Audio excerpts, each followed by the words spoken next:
محمد وآل محمد بلند ترین صلوات۔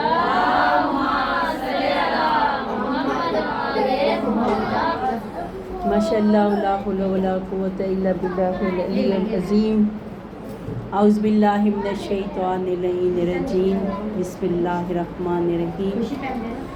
الحمدللہ رب العالمین والصلاة والسلام علی سید المرسلین وآلہ الطیبین الطاہرین المعصومین ولعن اللہ علی اعدائہم اجمعین، ظالمین کاذبین فاسقین غاصبین کاذبین من الاولین والآخرین، بلند ترین صلوات۔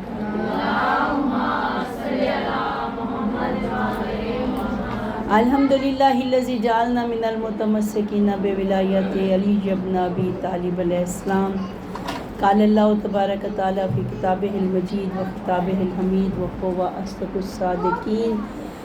بسم اللہ الرحمن الرحیم۔ وَلَنَبْلُوَنَّكُمْ بِشَيْءٍ مِّنَ الْخَوْفِ وَالْجُوعِ وَنَقْصٍ مِّنَ الْأَمْوَالِ وَالْأَنفُسِ وَالثَّمَرَاتِ وَبَشِّرِ الصَّابِرِينَ الَّذِينَ إِذَا أَصَابَتْهُمْ قَالُوا إِنَّا لِلَّهِ وَإِنَّا إِلَيْهِ رَاجِعُونَ۔ سورہ بقرہ کی آیات کی تلاوت کر شرف حاصل کیا۔ پاک پروردگار اپنے پاک کلام میں ارشاد فرما رہا ہے کہ ہم آزمائیں گے، تمہیں آزمائیں گے، وَلَنَبْلُوَنَّكُمْ، تمہیں آزمائیں گے، بھوک اور پیاس سے، مال کے نقصان سے، نعمتوں کی کمی سے، مال کے نقصان سے، جان کے نقصان سے، اور جو صبر کرنے والے میرے بندے ہیں وہ کیا کہیں گے؟ قالوا، کہیں گے اِنَّا لِلَّهِ وَإِنَّا إِلَيْهِ راجعون، کہ ہم اللہ کے لیے ہیں اور اسی کی طرف لوٹ کے جانا ہے۔ یہ آیت عموماً جب کوئی فوت ہو جائے، اطلاع ملے تو ہم کہتے ہیں اِنَّا لِلَّهِ وَإِنَّا إِلَيْهِ راجعون، لیکن یہ آیت اپنے اندر پورا ایک فلسفہ حیات، مقصد حیات، انسان کی زندگی کا مقصد جو ہے کہ انسان دنیا میں کس کے لیے آیا اور اس نے زندگی کیسے گزارنی ہے اور کس طرف پلٹ کر جانا ہے۔ پہلا جملہ ہے اِنَّا، بے شک ہم، للہ، اللہ کے لیے ہے۔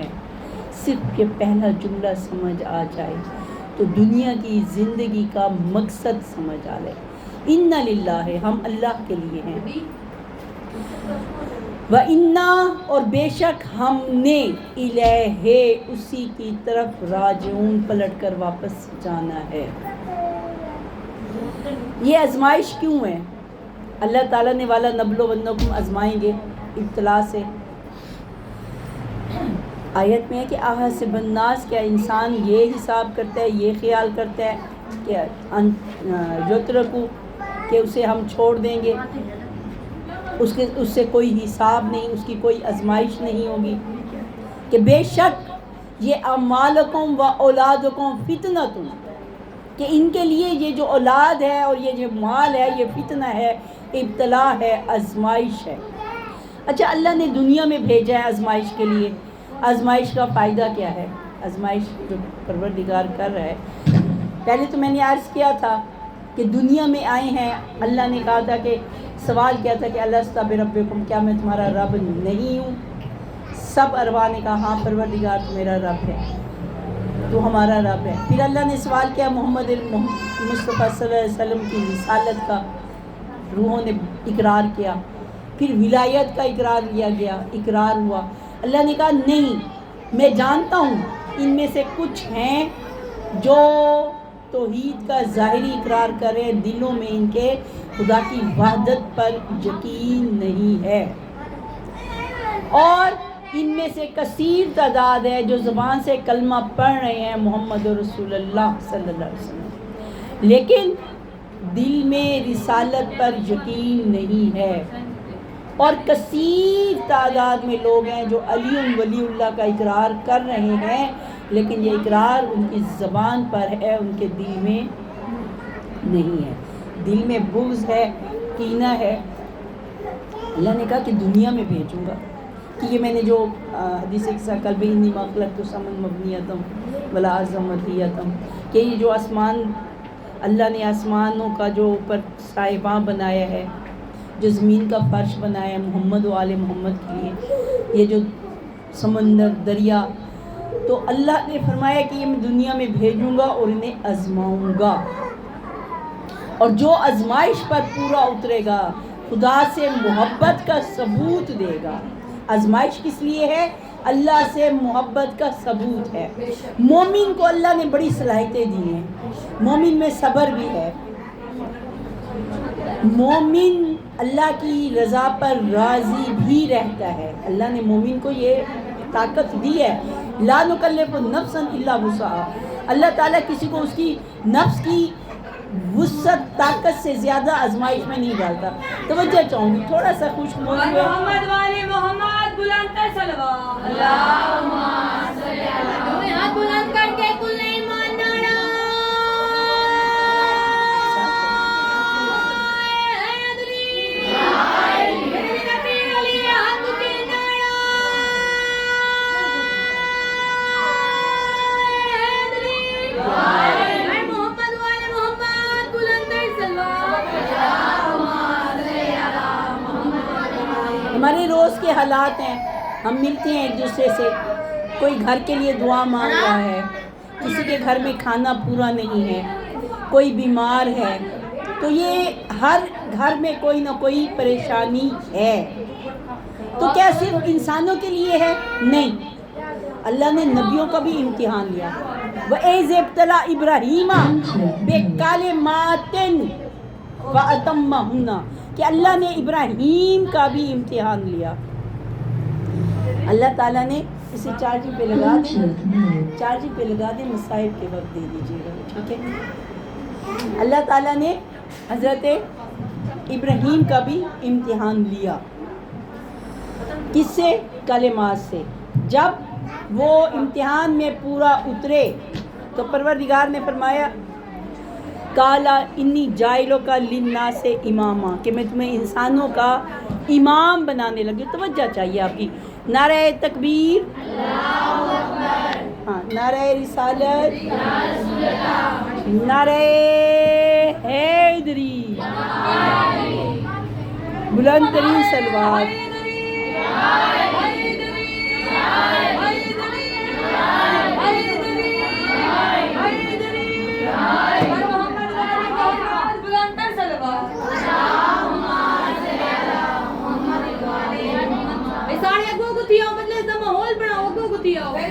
یہ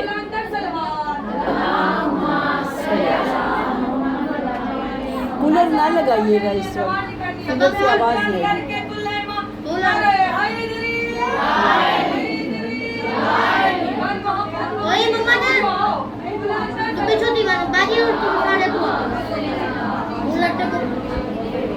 تھوڑی سی توجہ کریں گے تو آواز سب تک پہنچ جائے گی۔ آ رہی ہے نا آواز؟ جن جن تک آواز جا رہی ہے بلند ترین صلوات۔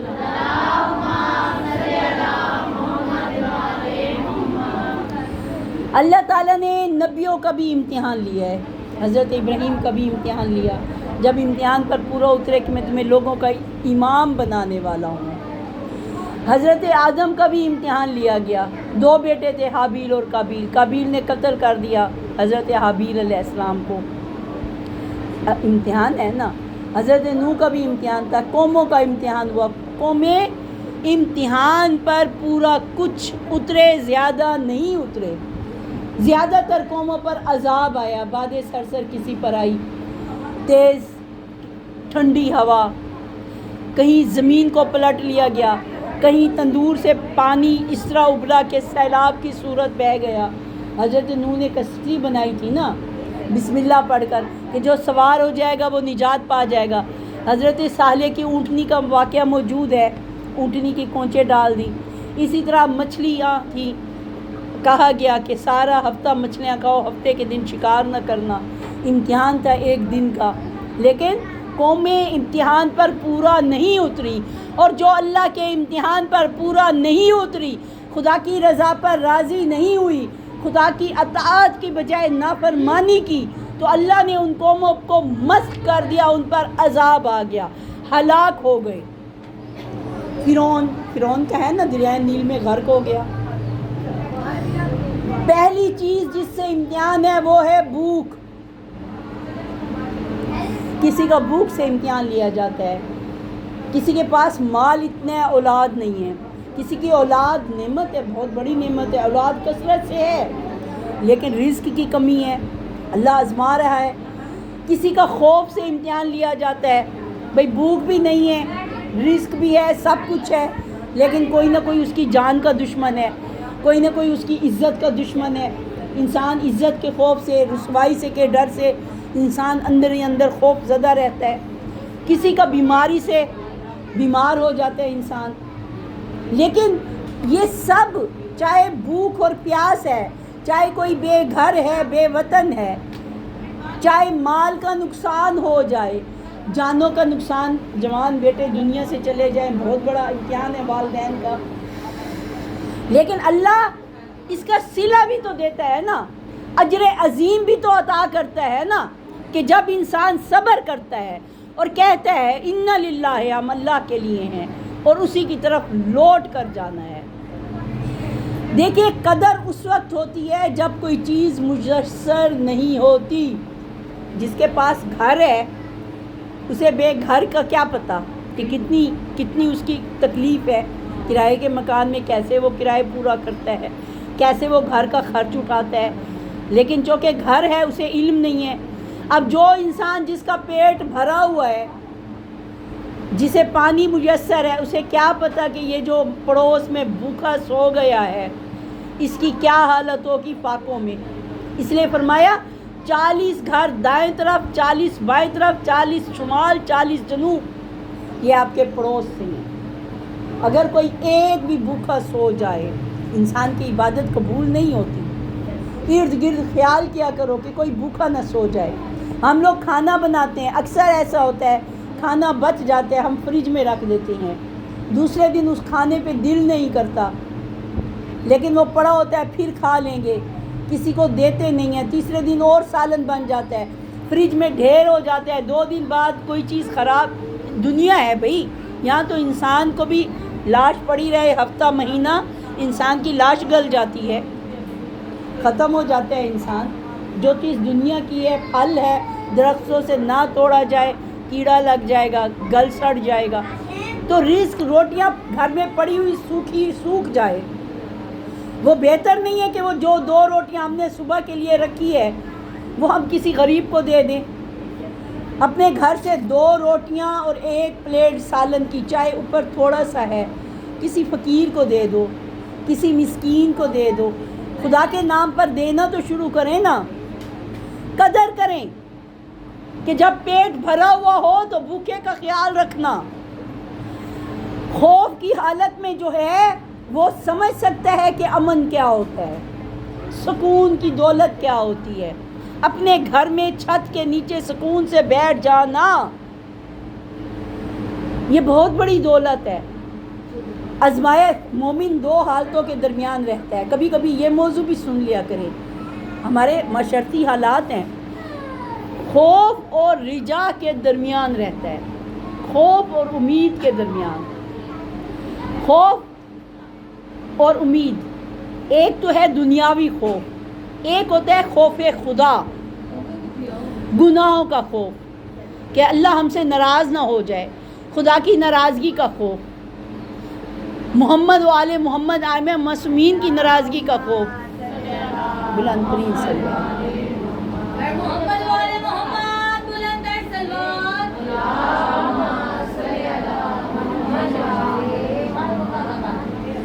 ثمرات کی کمی سے، نعمتوں کی کمی سے، نعمت آنے، 2 نعمتیں انسان کے لیے، امن والعافیت۔ فرمایا اگر انسان حالت امن میں ہے، اس کا کوئی دشمن نہیں ہے، وہ اپنے گھر میں سکون سے بیٹھے، یہ اس کے لیے بہت بڑی نعمت ہے۔ صحت بہت بڑی نعمت ہے، اس کی قدر کرو، کہ اس سے پوچھو کہ جو بیمار ہے، اس کے بھی درجات بڑے ہو رہے ہیں، کہ بیمار کہے گا اللہ تعالیٰ ساری زندگی میں بیمار رہتا، جان کا نقصان، فرمایا نبیوں کا بھی امتحان لیا گیا۔ اب یہ سارے انسانوں سے جتنے بھی امتحانات ہیں، جتنا یہ ابتلا ہے، یہ انسان کے نفس کی طاقت کے مطابق ہے۔ جس میں جتنی ایمان کی طاقت ہے اتنی وہ تکلیف اور مصیبت کو برداشت کرتا ہے۔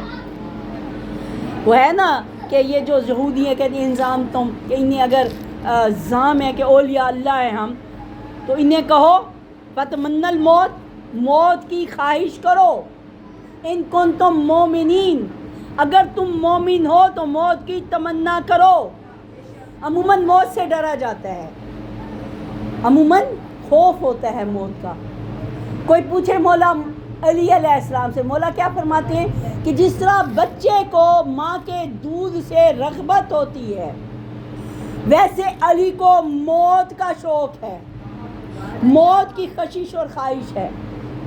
شہزادہ علی اکبر جب مولا حسین نے چاند دیکھ کر فرمایا تھا انا للہ و انا الیہ راجعون، کہا بابا ہم حق پہ نہیں ہیں، کہا بے شک علی اکبر ہم حق پر ہیں، کہا ہم موت پہ جائیں یا موت ہم پہ آئے پھر کیا پرواہ ہے۔ شہزادہ علی قاسم سے پوچھا گیا، مولا حسین نے پوچھا تھا نا شب عاشور، بابا کیا چاچا کیا میرا نام بھی شہیدوں میں ہے؟ فرمایا موت کو کیا سمجھتے ہو؟ فرمایا شہد سے زیادہ میٹھی۔ 13 سال کے شہزادہ علی قاسم نے بتایا موت کیا ہے۔ موت کیا ہے؟ جو بندہ مومن ہے وہ موت سے نہیں کتراتا۔ اللہ سے ملاقات کا نام موت ہے، اور اگر کہوں تو علی سے ملاقات کا نام موت ہے۔ فرمایا مومن اور بندے کے درمیان ایک پردہ ہے، مومن اور جنت کے درمیان ایک پردہ ہے، یا یوں کہوں مومن اور مولا کے درمیان ایک پردہ ہے جس کا نام موت ہے۔ نعرہ حیدری، حیدری، حیدری، عظمت امیر المومنین، مشکل کشا شیر خدا، بلند صلوات، اللہم صلی علی محمد وآل محمد۔ پردہ ہے موت کا، بلکہ جیسے ہی وقت نزاع ہوتا ہے امام تشریف لے آتے ہیں، اسرائیل کے آنے سے پہلے میرے مولا کی کرسی آتی ہے، اور جب اسرائیل کی نظر پڑتی ہے جھک جاتا ہے۔ میں کہوں گی مولا جب آپ آ گئے تو اسرائیل کی کیا ضرورت ہے؟ مولا مدت سے ترستے تھے آپ کی زیارت کے لیے، مولا یہ جان حاضر ہے آپ کے قدموں میں۔ مومن کی روح تو مولا کو دیکھ کے مولا کے پاس چلے جائے گی، کون بدبخت مولا کو دیکھ کے دنیا میں رہنا چاہے گا؟ پھر فرمایا اسرائیل ہاتھ پہ، بعض پہ کہ اس کے ہاتھ پہ محمد و آل محمد لکھا ہوا ہوگا، وہ ہتھیلی کی طرف دیکھے گا اور اس کی روح سمٹ جائے گی۔ بعض کہتی ہے کہ پھول ہوگا، وہ پھول جیسے خوشبو انسان سونگھتا ہے وہ سونگھے گا اور اس کی روح جو ہے وہ نکل جائے گی۔ مومن کی روح کا نکلنا آسان ہے، مومن موت سے نہیں گھبراتا۔ کوئی آقا حسین سے پوچھے، مولا فرماتے ہیں موت کیا ہے؟ جس طرح دوشیزہ کے گلے میں خوبصورت ہار ہوتا ہے، موت بندہ انسان کے گلے کا ہار ہے۔ اور سب سے بڑی بات اللہ میرا پروردگار کہتا ہے کہ جب انسان مر رہا ہوتا ہے اس مرنے والے کے قریب ہم ہوتے ہیں۔ ہم سمجھتے ہیں یہ ہماری ماں ہے، یہ ہمارا بھائی ہے، یہ ہماری اولاد ہے۔ اللہ کہتا ہے نہیں، ہم سب سے زیادہ قریب ہوتے ہیں۔ تو موت ایک نیند کا نام ہے، موت اس دنیا کی نیند سے بیداری کا نام ہے، خواب غفلت سے حقیقت کی طرف آنے کا نام ہے، مولا کی دوری سے مولا کے قرب میں جانے کا نام ہے، دنیا کی تکلیفوں سے آزاد ہونے کا نام ہے۔ اور یہ سلسلہ آج نہیں ہے، حضرت آدم سے جاری ہے۔ وہ کہتے ہیں نا جب آمد مرسل نہ رہے کون رہے گا۔ فرق صرف اتنا ہے کہ جو گناہ گار ہوتا ہے، جو کافر ہے، جو مشرک ہے، جو یہودی ہے، جو منافق ہے، وہ موت سے گھبراتا ہے، کیونکہ ساری زندگی خدا سے دور رہتا ہے، مولا سے دور رہتا ہے، علی والے اٹھتے ہیں علی علی کرتے ہیں، سوتے ہیں علی علی کرتے ہیں۔ فرمایا مومن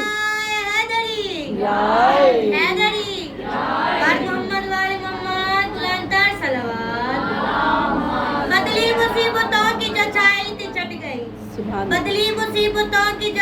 تھی چھٹ گئی، مشکل میرے حیات کے راستے سے ہٹ گئی، مشکل میرے حیات کے راستے سے ہٹ گئی۔ میں نے علی کا نام لیا جب جلال میں، میں نے علی کا نام لیا جب جلال میں، گھبرا کے میری موت بھی واپس پلٹ گئی۔ پر محمد والے محمد بلند تر صلوات۔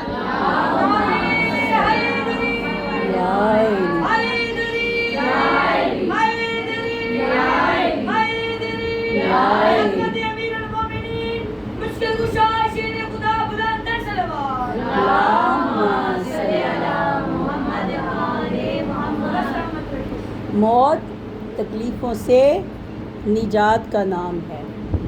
مومن موت سے گھبراتا نہیں ہے۔ وہ کسی شاعر نے کہا تھا کہ اپنی دنیا کے گھر سے اٹھے اور مولا کے گھر میں جا پہنچے۔ جو مومن ہوتا ہے کہ اگر بستر پر بھی مولا کی محبت میں مر جائے تو وہ شہید جاتا ہے۔ ابتلا کیا ہے، آزمائش کیا ہے؟ کہا دین کے لیے صبر کرو۔ جو چیز انسان کو پسند ہے وہ دور ہو جاتی ہے، جو ناپسند ہوتی ہے وہ قریب آ جاتی ہے۔ اللہ تعالیٰ جب آزمائش لیتا ہے، اور معصومین علیہ السلام، موت جو ہے شہادت کیا ہے؟ خدا کے لیے اپنی جان کو قربان کر دینا۔ جو مومن ہے مال کا نقصان ہو جائے سر جھکا لیتا ہے، پروردگار تیری رضا پہ راضی ہے، مال کو خرچ بھی کرے گا، نقصان ہوگا اس کی پرواہ نہیں کرے گا۔ جہاد کیوں فرض کیا گیا؟ اس لیے کہ سب سے بلند مقام ہے جہاد کا۔ بے شک خدا کی رضا پہ راضی رہنا بلند مقام ہے۔ جب بندہ مومن خدا کے لیے یہاں بھوک پیاس برداشت کرنا، مال کے نقصان کو برداشت کرنا، جانوں کے نقصان کو برداشت کرنا، اور سب سے بڑھ کر خدا کی راہ میں کسی چیز کی پرواہ نہ کرتے ہوئے راہ خدا میں چلنا، جہاد کرنا۔ رسول اللہ نے جنگ احد، جنگ بدر ہوئی، کئی شہید ہو گئے، پلٹ کر آئے، جو غازی تھے جو بچ کر آئے، فرمایا سبحان اللہ جہاد کوچک میں کامیاب ہوئے، ابھی جہاد اکبر باقی ہے۔ کہا یا رسول اللہ جانیں قربان کر دی، بچے یتیم ہو گئے، گھر ویران ہو گئے، جو شہید ہو گئے، یہ جہاد چھوٹا جہاد تھا؟ جہاد اکبر کیا ہے؟ فرمایا دیکھو جہاد 3 قسم کے ہیں۔ جہاد باللسان، زبان سے جہاد کرنا، جہاں حق کی بات کرنی ہو وہاں بولو، وہاں خاموش مت رہو۔ دیکھو نا ملنگوں کو، منافقوں کے علاقے سے گزرتے ہیں، علی علی کرتے ہوئے گزرتے ہیں، حق بات کہتے ہوئے گزرتے ہیں۔ جہاد بالمال، مال سے جہاد کرو، اللہ کے نام پہ خرچ کرو۔ جہاد بالسیف، تلوار سے جہاد کرو۔ اور آخری جہاد کیا ہے؟ جہاد بالنفس، اپنے نفس سے جہاد کرو۔ ایک شخص تھا، اس کی دعائیں قبول ہوتی تھیں، خدا کو بھی نہیں مانتا تھا۔ لوگ آئے امام جعفر صادق علیہ السلام کے پاس، مولا فلاں شخص ہے، لوگ اس سے جاتے ہیں، دعائیں کرواتے ہیں، اس کی دعا قبول ہوتی ہے، لوگ خدا کو چھوڑنا شروع ہو گئے ہیں۔ مولا نے فرمایا گھر کہاں ہے؟ مقام کے امام صادق اس کے مکان تک گئے، جانتے تھے لیکن پھر بھی سوال کیا تاکہ اصحاب جان لیں۔ پوچھا کہ تمہیں کیا چیز اس مقام تک لے آئی کہ خدا کو بھی نہیں مانتے، رسول کو بھی نہیں مانتے، اور پھر بھی تمہاری دعا قبول ہو جاتی ہے، جو کہتے ہو جاتا ہے۔ مولا کے چہرے کے جلال کو دیکھا اور کہا یہ راز میں نے کسی کو نہیں بتایا، آپ کو بتا رہا ہوں۔ کہا یا ابا عبداللہ، ابا عبداللہ یا مولا حسین کا لقب ہے یا مولا جعفر صادق علیہ السلام کا ہے؟ کہا میں اپنے نفس کی مخالفت کرتا ہوں، جب میرا دل بہت کھانے کو کر رہا ہوتا ہے میں رک جاتا ہوں، جب بہت بھوک لگتی ہے تھوڑا سا لیتا ہوں، اپنے پیٹ کو بھوکا رکھتا ہوں، جس چیز پر میرا نفس کہتا ہے میں اس گناہ کو ترک کر دیتا ہوں، اس وجہ سے میری دعا قبول ہوتی ہے۔ تو میرے مولا نے پوچھا بتاؤ اللہ کے بارے میں کیا کہتے ہو؟ کہا مولا میرا دل نہیں مانتا۔ مولا نے کہا یہاں کیوں اپنے نفس کی مخالفت نہیں کرتے؟ جب تم نفس کی مخالفت کرتے ہو، تمہارا دل نہیں مانتا کہ خدا واحد لا شریک ہے، تو نفس کی مخالفت کرو اور تسلیم کرو خدا واحد لا شریک ہے۔ حیران ہو کر چہرہ امامت کی طرف نظر کی، کہا بے شک آپ نے صحیح فرمایا۔ کلمہ پڑھا اور مسلمان ہو گیا۔ جہاد بھی نفس انسان کو بلند مقام عطا کرتا ہے، یہ نہیں آزمائش ہے، نافرمانی کی، شکوے کیے، خدا کفریہ کلمات زبان سے نکل گئے، مایوسی کے الفاظ آ گئے، یہ ایمان نہیں ہے۔ یقین کامل، رضائے الہی میں راضی رہنا، یہاں چند روزہ زندگی ہے۔ اور ائمہ معصومین نے ابتلا میں سجدہ شکر کر کے دنیا کو بتایا، اپنے چاہنے والوں کو بتایا کہ دیکھو سیدہ کی کیا شان و شوکت ہے، لیکن جب باغ فدق غصب ہوا میری شہزادی نے صبر کیا۔ فرمایا دیکھو علی ابن ابی طالب کی شان کیا ہے، ولایت تھی نا مولا کی، خلافت تھی نا مولا کی، لیکن صبر کیا میرے مولا نے۔ 25 سال گوشہ نشینی میں گزارے۔ مولا حسن کے نیچے سے جائے نماز مصلے کو چھین لیا گیا، مولا حسین کو وطن چھوڑنا پڑا۔ اب کربلا میں ایک امتحان نہیں ہے، کربلا میں کسی سے ایک امتحان، کسی سے 2 امتحان، نبیوں سے اتنا سخت امتحان نہیں تھا جتنا مولا حسین علیہ السلام نے دیا۔ اب ذرا توجہ کیجیے گا کہ مسائل خاتون جنات بنت پیغمبر زوجل ولی بلندتر صلوات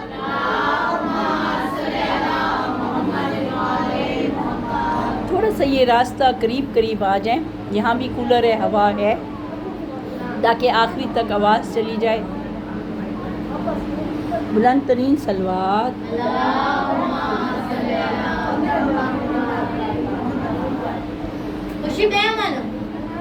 کربلا میں بھوک بھی تھی، پیاس بھی تھی، مال بھی لوٹا گیا، اسباب بھی لوٹا گیا، خیام بھی جلائے گئے،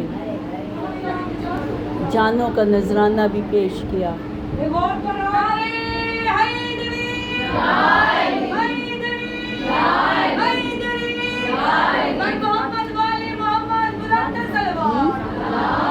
اب دیکھو اگر جلدی ساؤنڈ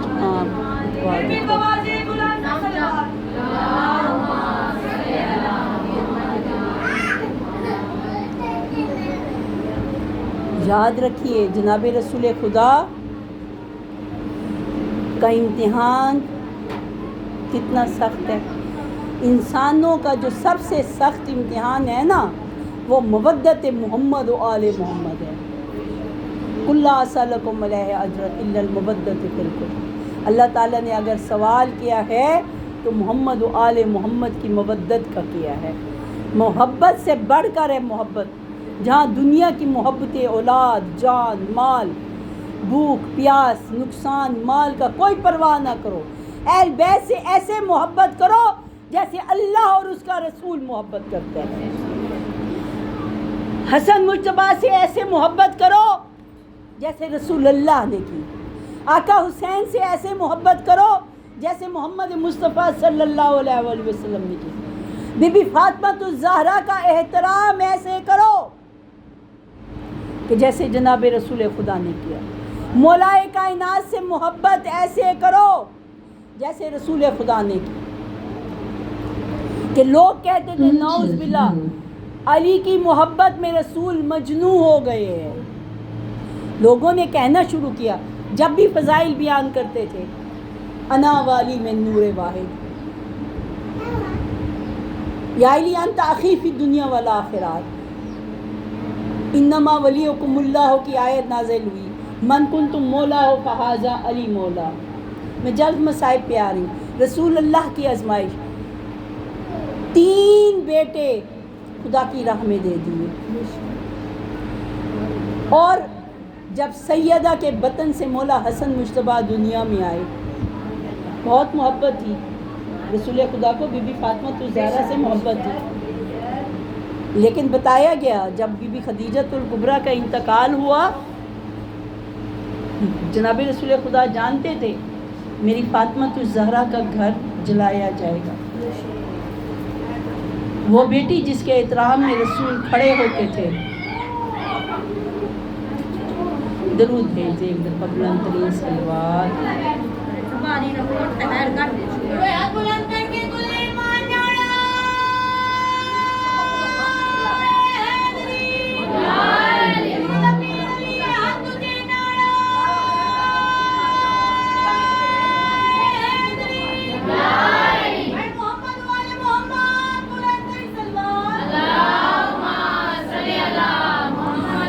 بہت محبت تھی جناب رسول خدا کو بی بی فاطمہ الزہرا علیہ السلام سے. بی بی فاطمہ الزہرا کے لیے جب بی بی خدیجۃ الکبریٰ نے وصیت کی آنکھوں میں آنسو آ گئے. بی بی نے فرمایا کہ آپ اللہ کے رسول ہیں ایسے گریہ نہیں فرما رہے.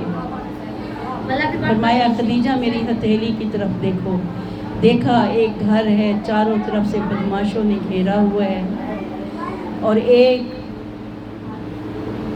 خاتون ہے جلتے ہوئے دروازے پہ ہاتھ ہے کہتی انا فاطمہ بنت محمد ان للہ و انا الیہ راجعون. اور بڑی محبت تھی مولا حسن سے. جب جبرائیل نے کہا کہ زہر حلال دی جائے گی بہت روئے جناب رسول خدا. مولا حسین دنیا میں آئے. یہ وہ ہستی ہیں جب شکم مادر میں تھے بی بی روتی تھی آواز آتی تھی یا اماں ہو انا عطشانہ اماں میں تیرا پیاسا بیٹا حسین ہوں. یا اماں ہو انا عریانہ اماں میں تیرا بے کفن بیٹا حسین ہوں. یا اماں وانا قتیل الابرار اماں مجھے بڑا عبرت کے ساتھ قتل کیا جائے گا میری لاش کے ٹکڑے ہوں گے. مولا علی علیہ السلام رحم تھا مولا علی. ایک دفعہ راستے میں دیکھا کہ کسی خاتون کو ایک شخص مار رہا تھا. مولا نے روکا رک گیا گھر آئے کافی دیر گریہ کیا. 3 دن تک مولا کائنات نے جب کھانا سامنے آتا مولا علی علیہ السلام گریہ فرماتے یقیناً میرے مولا کو کربلا اور شام کوفہ کے زندان شام کے زندان.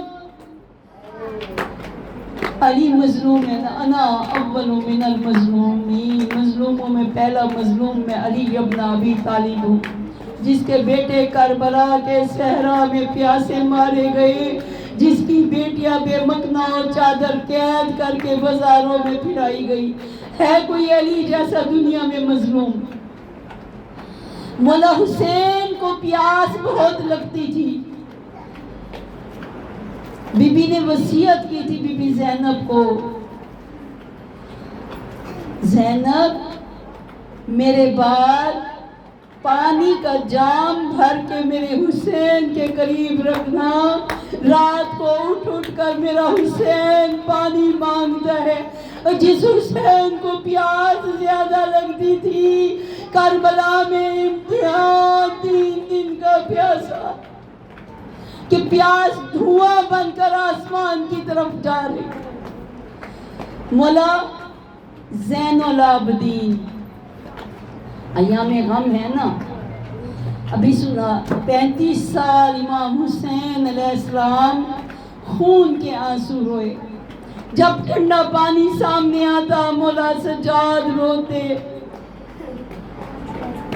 جب کبھی بی بی زینب و کلثوم سامنے آتی بہت روتے مولا سجاد. مدینہ سے باہر ایک گھر میں قیام فرمایا. امام باقر علیہ السلام تشریف لائے. کہا بابا پھپھی یاد کر رہی ہے. بابا آئے مدینہ کے اجڑے ہوئے ویران گھروں کو آباد کرے. بابا آپ کو صغرا یاد کرتی ہے. رو کے مولا سجاد کہتے تھے باقر میں کیسے آؤں؟ کیا میرا اکبر آ گیا؟ کیا میرا چچا عباس آ گیا؟ کیا میرا بھائی اکبر آ گیا؟ کیا میرا بابا کی مسجد آباد ہو گئی؟ باقر میں گھر آؤں گا جب بابا کی مسجد پہ نظر جائے گی. میں کیسے دیکھوں گا ویران مسجد کو؟ باقر جب پھپھی میرے سامنے آئے گی اور مجھے میری پھپھیوں کا بازار کے ہر موڑ پہ چادر مانگنا، بدماشوں کے مجمع میں گر گر کر چلنا یاد آئے گا. کبھی میرے مولا گھر سے باہر تشریف لاتے، بازار سے گزرتے، گلیوں سے گزرتے، بہت روتے مولا سجاد. قصاب گوشت کے ٹکڑوں پر پردہ ڈال دیتے اور جب ٹکڑوں پہ نظر جاتی کہتے ہائے میرا غریب بابا، ہائے میرا مظلوم بابا. بابا آپ کے جسم کے ٹکڑے کربلا کے صحرا میں تھے. بابا کسی کا باپ دنیا سے چلا جائے ہاں بیٹا غسل دیتے ہیں، بیٹا کفن دیتے ہیں، بابا کے جنازے کے ساتھ چلتے.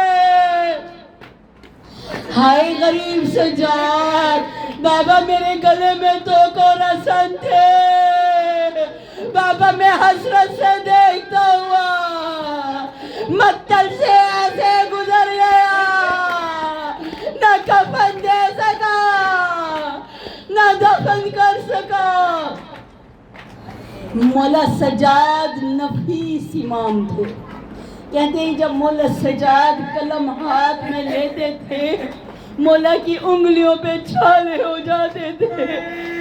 اور اتنا سخت امتحان خدا جانے کیسے تو کو رسا اور کیسے پاؤں میں بیڑیا.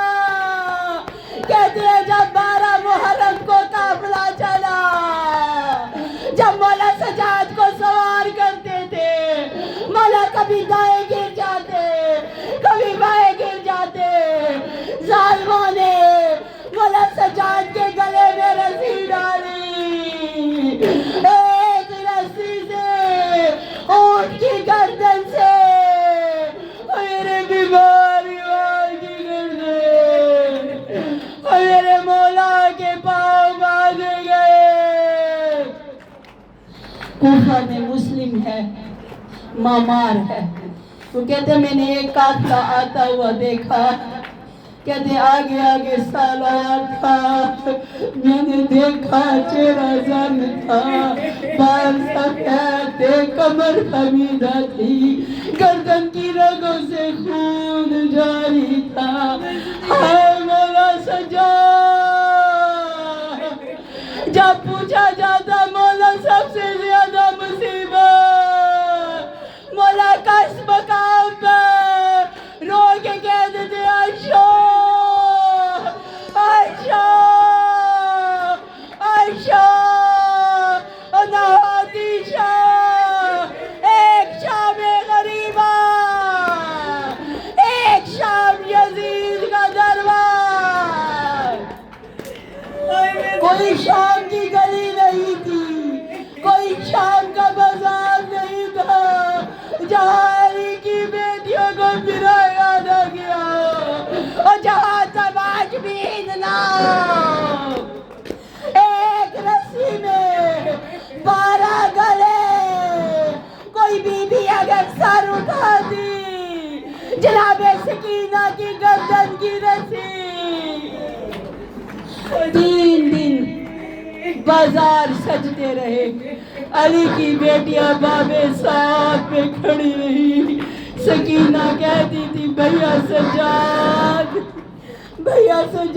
میرے پیر تھک گئے ہیں اور میرے پیروں سے لہو بہتا ہے بھیا نقاہت سے کھڑا نہیں ہوا جاتا شمر سے پوچھو کیا سکینہ کچھ دیر بیٹھ جائے ہائے غربت بی بی سے آخری جملے ہیں پرسر دل بھر کے دیجئے گا پھر زندگی رہی اکٹھی ہوگی بی بی زینب شرم و حیا کی ملکہ اور کبھی جب علی گھر میں آتے بی بی ماں کے پیچھے چھپ جاتی خدا جانے کیسے میری شہزادی یزید کے دربار میں کبھی ابن زیاد کے دربار میں ایک جملہ کہا یزید نے کہا اے بی بی بتا تجھے سب سے زیادہ کس کی موت کا غم ہے تجھے اکبر کی موت کا غم زیادہ ہے یا عباس کی موت کا غم ہے اور تجھے حسین کا غم زیادہ ہے یا اونو محمد کا کیا جواب دیا بی بی نے سینے پہ ہاتھ مار کے ماتم کیجئے گا میری بی بی فرماتی ہیں اے یزید سن مجھے اکبر کی موت سے زیادہ مجھے غازی کی موت سے زیادہ اور مجھے انا محمد کی موت سے زیادہ مجھے حسین سے زیادہ اس بات کا غم ہے اور میں تیرے جیسے شرابی سے کلام کر رہی اور میرا بابا ترستا چلا گیا اور زینب مجھ سے جی بھر کے باتیں کرے اور میں زینب سے باتیں کرو اللہ جانے کیسے یہ شہزادیاں اور ابھی چند جملے ہیں ابھی بی بی سکینہ کے مصائب سنے ہیں نا ہر دنیا میں کوئی یتیم ہو جائے خدا کی قسم جتنے یتیم ہوئے ہیں لوگ سروں پہ ہاتھ رکھتے ہیں بچی کو سینے سے لگاتے ہیں اور کہتے ہیں مت گھبرا ہم ہیں نا اپنے تسلیاں دیتے ہیں غیر تسلی دیتے ہیں ہائے سکینہ ادھر بابا کا گردن بابا کی گردن پہ خنجر چلا کسی نے تماچے مارے کسی نے دور چھیدے اور کسی نے تازیاں دے